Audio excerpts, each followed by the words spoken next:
गजाननं भूतगणादिसेवितं कपित्थजम्बूफलसारभक्षितम् उमासुतं शोकविनाशकारणं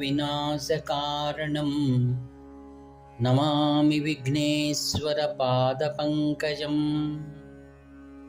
श्रुतिस्मृतिपुराणानामालयं करुणालयं नमामि भगवत्पादशङ्करं लोकशङ्करम्। अपारकरुणासिन्धुं ज्ञानदं शान्तरूपिणं श्रीचन्द्रशेखरगुरुं प्रणतोऽस्मि मुदान्वहम्। देवे देहे च देशे च भक्त्यारोग्यसुखप्रदं बुधपामरसंसेव्यं तं श्रीजयेन्द्रं नमाम्यहम्। नमामः शङ्करान् वाक्यविजयेन्द्रसरस्वतीं श्रीगुरुं शिष्टमार्गानुनेतारं सन्मतिप्रदम् श्रीसत्यचन्द्रशेखरेन्द्रसरस्वतीस्वामिने नमः। सर्वमङ्गलमाङ्गल्ये शिवे सर्वार्थसाधिके शरण्ये त्र्यम्बके देवी नारायणि नमोऽस्तुते। జయ నారాయణి నమోస్తుతే. ఆత్మీయులారా, మీ అందరికీ కూడా శుభాభివందనాలు. కాంచి కామకోటి పీఠం 70వ పీఠాధిపతులు శ్రీ శ్రీ శ్రీ శంకర విజయేంద్ర సరస్వతి మహాస్వాముల వారు తమ విజయయాత్రలో ఉభయ తెలుగు రాజ్యాలలో కూడా వారు సంచారం చేశారు. ఇంకా అనేక ప్రాంతాలు ఇంకా వారి విజయయాత్ర చేయవలసి ఉంది. ఈ యొక్క విజయయాత్ర సందర్భంగా శ్రీవారు తెలుగువారి యొక్క బాగు కోరి అనేకమైనటువంటి సంస్థలను వారి వెలుగులోకి తీసుకొచ్చారు. అందులో ఉదాహరణకు వేద పాఠశాలలు మరియు లౌకిక విద్యకు సంబంధించినటువంటి పాఠశాలలు, నాదస్వరం పాఠశాలలు, కంటి ఆసుపత్రులు, ఇలా ఎన్నో అభివృద్ధి కార్యక్రమాలను వారు మనందరికి అందించారు. వీటిని మనం సద్వినియోగం చేసుకోవడం మనందరికీ శ్రేయోదాయకం. పూర్వంలో కాంచీపురం పరమాచార్య పరంపరలో దేశ సంచారం చేస్తూ ఉండేవారు మహాస్వాములు వారు. ఆ సమయంలో అనేకమైన ధర్మసభలు నిర్వహించేవారు. వారిని దర్శనం చేసుకున్న వారు, వారితో సంభాషణ చేసిన వారందరూ కూడా ఎంతో సులభంగా మనకు వైదిక ధర్మాన్ని అర్థం చేసుకొని వాటిని కొనసాగించడానికి వారికి ఎంతో ఉపయోగపడింది. పూర్వపు ఆచార్యులు కొనసాగించినటువంటి అదే విధి విధానములనే ప్రస్తుత పీఠాధిపతులు వారు కొనసాగిస్తూ అనేక ప్రాంతాల్లో ప్రజల వద్దకు వెళ్ళి ధర్మబోధన చేసేటువంటి కార్యక్రమాన్ని వారి యొక్క ముఖ్య కార్యక్రమాల్లో ఒకటే ఉంది. ఈ యొక్క దిశలోనే వెనుకటి సంవత్సరంలో శ్రీ జొన్నవాడ కామాక్షి సన్నిధానంలో ఒకానొక భక్తుడు ఆంధ్ర రాష్ట్రంలో ధర్మరథాన్ని సిద్ధపరిచి ప్రజల వద్దకే ధర్మాన్ని తీసుకుని వెళ్ళేటువంటి కార్యక్రమం చేయవలని స్వాముల వారిని ప్రార్థించి ఒక ధర్మరథాన్ని కూడా శ్రీచరణుల వారికి అర్పించారు. అందులో చాలా వైభవంగా మన సనాతన ధర్మం యొక్క ప్రచారం ఉండేటువంటి అనేకమైనటువంటి వసతులు దాంట్లో ఉన్నాయి. కామాక్షి దేవి యొక్క మూల విగ్రహం కూడా అందులో ఉంటుంది. తర్వాత ఇది ప్రతి గ్రామంలో కూడా సంచరిస్తున్నప్పుడు వారికి ధ్వని యంత్రం ద్వారా అనేకమైనటువంటి ధార్మిక విషయాలను కూడా అనేక కూడలిలో వారికి తెలియజేసేటువంటి జరిగింది.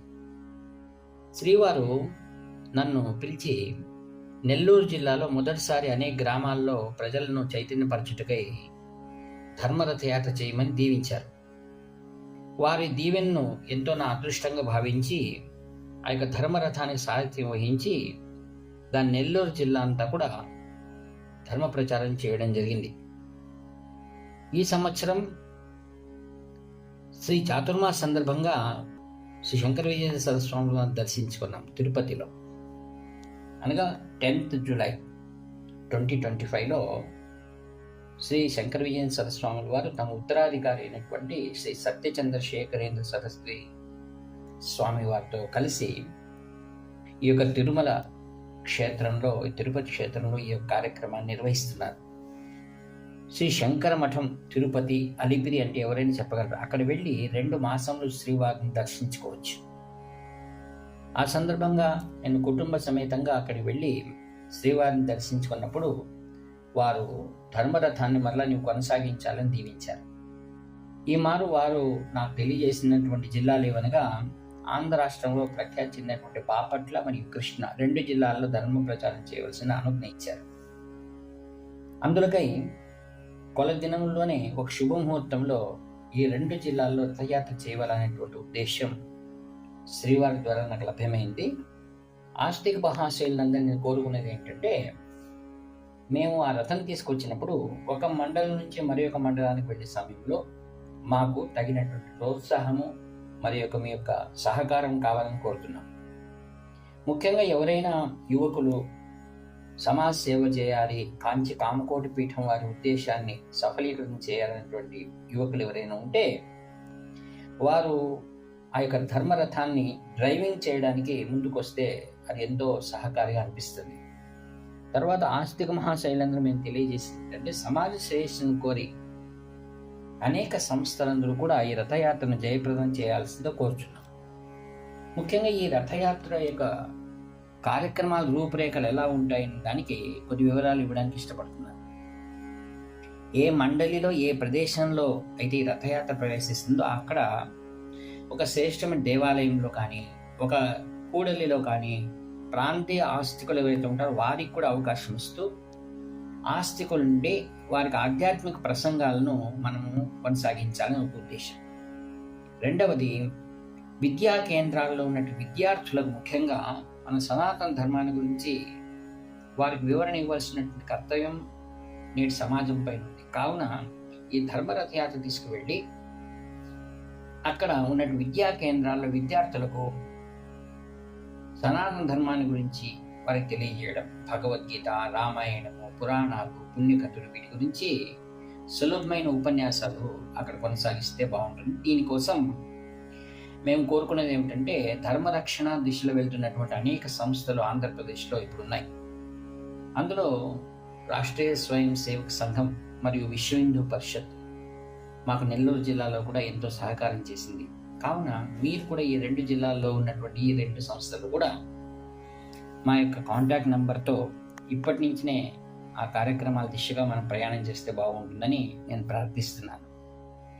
దేవాలయాల్లో మనం భజనలు, సంకీర్తనలు, హరికథలు ఏర్పాటు చేయడం మరియు అక్కడ ఉన్నటువంటి యువతి యువకుల ద్వారా భక్తి సంగీత కార్యక్రమాలు ఏర్పాటు చేయడం, మన దేవాలయాలకు విశిష్టతను గురించి వారికి తెలియజేసి దేవాలయం పరిశుభ్రత మనం ఏర్పాటు చేసుకోవడం కోసం చేయడం, పండుగల గురించి పల్లె ప్రజల నుండి ప్రతి ఒక్కరు కూడా మరి ఒకసారి ఆ వివరాలను వారి సులభంగా ఎలా ఆచరించాలి, వ్రతాలు ఎలా ఆచరించాలి, సామూహికంగా వనితామణుల ద్వారా పుష్పార్చనలు, బిల్వార్చనలు చేయించడం మరియు అనేకమంది ఆసక్తి ఉన్నటువంటి వారందరి ద్వారా దేవాలయాల్లో రుద్రాభిషేకాలు జరిపించడం మరియు ఆధ్యాత్మిక పుస్తకాలను కూడా అందరికీ ఉచితంగా వితరణ చేయాలన్నటువంటి ఒక కోరిక ఉంది. మరియు కాంచి కామాక్షి దేవి ద్వారా లభ్యమైనటువంటి కుంకుమ మరియు శ్రీవారి నుంచి అనుగ్రహించబడిన అక్షింతలు భక్తులకు అందించడం, సామూహికంగా సువాసిని పూజలను ఏర్పాటు చేయడం, ఇవన్నీ కూడా చాలా ప్రముఖమైనటువంటివి. మరియు విద్యార్థులకు మనం వినాయకుని ఎలా తయారు చేయాలి, మరియు వినాయక పూజ యొక్క ప్రాశస్త్యం మరియు శ్లోకములను వారికి తెలియచేయడం, విష్ణు సహస్రనామం నుండి గీత, భగవద్గీత నుంచి వారికి తరబేతి ఇవ్వడం మరియు వారిని పరీక్ష పెట్టి వారికి బహుమానాలను అందించడం, వారికి సర్టిఫికెట్స్ ఇవ్వడం మరియు చిన్నపిల్లలకు సైతం గోరంటాకు ఎలా పెట్టుకోవాలి మరియు తల్లిదండ్రులకు మాతృపూజ, మాతృవందనం ఇటువంటి ఏర్పాట్లు చేయడం, ఇలా తులసి పూజ ఎలా చేయాలి, వృక్షంలు ఎలా నాటాలి మరియు యోగ ప్రదర్శనలు ఏం చేయాలి మరియు ఏదైనా ఏకపాత్రాభినయాల ద్వారా మన పురాణాల్లో ఉన్నటువంటి విషయాలను వెలుగులోకి తీసుకురావడం మరియు కోలాటము మరియు స్పోర్ట్స్ చిన్నవి ఇలాంటివన్నీ ఏర్పాటు చేయడం ద్వారా భారతీయ సంస్కృతి అనేటువంటిది అనేక రీతుల్లో ఉందన్నమాట. వీటినంటిని మనం వెలుగులోకి తేవాలంటే కాంచి కామకోటి శ్రీ శంకర విజయ సరస్వామి వారి పరమోద్దేశమై ఉంది. మరియు మేము సంచరించేటువంటి సందర్భంలో ఎవరైనా ముందుకు దాతలు ముందుకు వచ్చి స్థలం ఇవ్వడం కానీ, అక్కడైనా ఏదైనా సాంప్రదాయ పాఠశాలలో లేక విద్యా కేంద్రాలు కానీ, లేక వేద పాఠశాలలో లేక లౌకికమైన పాఠశాల ఏర్పాటు చేయడం కానీ, లేక దేవాలయాలు జీర్ణోద్ధారణ చేసే విషయంలో కానీ అనేకమైన విషయాలను సేకరించి శ్రీవారికి మేము అర్పిస్తాం. వారు తదుపరి తగినటువంటి నిర్ణయాలను కాంచి కామకోటి శ్రీవారు వాటిని ముందుకు తీసుకువెళ్తారనమాట. ఆత్మీయులారా, ముందుగానే మీకు ఈ విషయాన్ని ఎందుకు యూట్యూబ్ ద్వారా తెలియజేస్తున్నామంటే, మీరు తగినటువంటి ప్రచారం చేస్తారు. మీరు వీటినన్నింటిని కూడా మీ యొక్క బంధుమిత్రులకు, మీ స్నేహితులకు దీన్ని షేర్ చేయండి. మరియు వారి యొక్క సలహాలు కూడా మాకు అందివ్వండి. మా ఫోన్ నంబర్ తీసుకోండి, 7483229249. నా పేరు నివర్తి నాగభూషణ్ శర్మ. నేను మూలతః కర్ణాటకకు చెందినవాడిని. అయితే నేను జన్మ వచ్చేసి ఆంధ్రప్రదేశ్, మా తెలుగు భాష. నేను కర్ణాటకలో హంపి వద్ద హోస్పేట్ గ్రామం నుంచి వస్తున్నాను. దాదాపుగా కొన్ని ఏళ్ళ తర్వాత 18 ఏళ్ళుగా మేము కాంచి కామకోటి పీఠానికి శ్రీవారి యొక్క సేవలో ఉన్నటువంటి వాడిని. శ్రీవారు వారి పరిపూర్ణమైన అనుగ్రహాన్ని ఇస్తూ నెల్లూరు జిల్లాలో ఈ రథయాత్ర ఎంతో శోభాయమానంగా అనుకున్నటువంటి ఉద్దేశాన్ని పరిపూర్ణంగా నెరవేర్చిందని శ్రీవారికి మేము నివేదించాం. వాటిని స్వామివారు ఎంతో ప్రేమగా ఈ మార్పు కూడా 2 జిల్లాల యొక్క బాధ్యతను మాకు ఇవ్వడం అనేటువంటిది నా పూర్వజన్మ సుకృతంగా భావిస్తున్నాను. కావున మీరందరూ కూడా ఇటువంటి పవిత్రమైన ఈ కార్యక్రమంలో మీరు పాల్గొని శ్రీవారిని మీరు ప్రత్యక్షంగా మాతో పాటుగా వచ్చి శ్రీవారిని దర్శించుకొని, మరి మీరు చేసినటువంటి యొక్క సేవా కార్యక్రమాలను వారి దృష్టికి తీసుకురావడం ద్వారా మీరు కూడా శ్రీవారి యొక్క ఆశీర్వాదములను మరియు ప్రత్యక్ష దర్శనాన్ని, వారితో మాట్లాడే అవకాశాన్ని మీకు సులభం కలుగుతుందని మీకు తెలియజేస్తున్నాను. కావున అనేకమైన సంస్థలు ఉన్నటువంటి వారు కానివ్వండి, మీ మిత్రులు, శ్రేయోభిలాషులందరూ కూడా ఈ కార్యక్రమం ఇప్పటి నుంచినే కూడా ప్రజల్లోకి తీసుకువెళ్లాల్సిందిగా ప్రార్థిస్తున్నాం. ఇది కేవలం ధార్మికమైన విషయమే కానీ ఎవరిని కూడా ఏ సంస్థలు విమర్శించేటువంటి ఉద్దేశం ఎంత మాత్రమూ లేదు. రెండవది, ఏ ధర్మ సంస్థలను కూడా మేము విమర్శించము. కేవలం ప్రాయోజికమైనటువంటి సామాజిక బాగును కోరి మాత్రమే ఈ కార్యక్రమాన్ని మేము నిర్వర్తిస్తున్నాం. ఇందులో ఎంత మాత్రం రాజకీయం కానీ మరి ఏది కానీ మేము ప్రవేశింపచేయము. ఇప్పుడే తెలియజేస్తున్నాం ముందుగానే.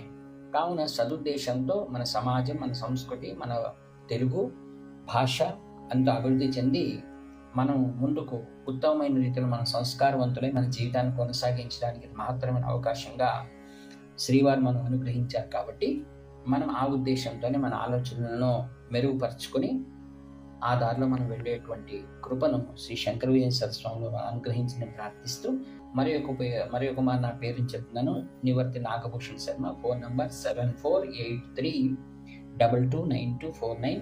ఎప్పుడైనా మీరు ఫోన్ చేసి మీరు ఏ విధంగా ఈ యొక్క రథయాత్రలో మీరు పాల్పంచుకోవచ్చు, తర్వాత మీ గ్రామంలో ఏ విధంగా దీన్ని మీరు ముందుకు తీసుకువెళ్ళవచ్చు అనేటువంటి ఏర్పాట్ల గురించి కూడా ఎప్పుడైనా నాకు ఫోన్ చేసి వివరాలు తెలుసుకోవచ్చు. మీ యొక్క ఉత్తర ప్రత్యుత్తరాలకై నేను ఎల్లప్పుడూ ఎదురు చూస్తూ ఉంటాను. ఇట్లా మీ భవదీవుడు నివర్తి నాగభూషణ్ శర్మ.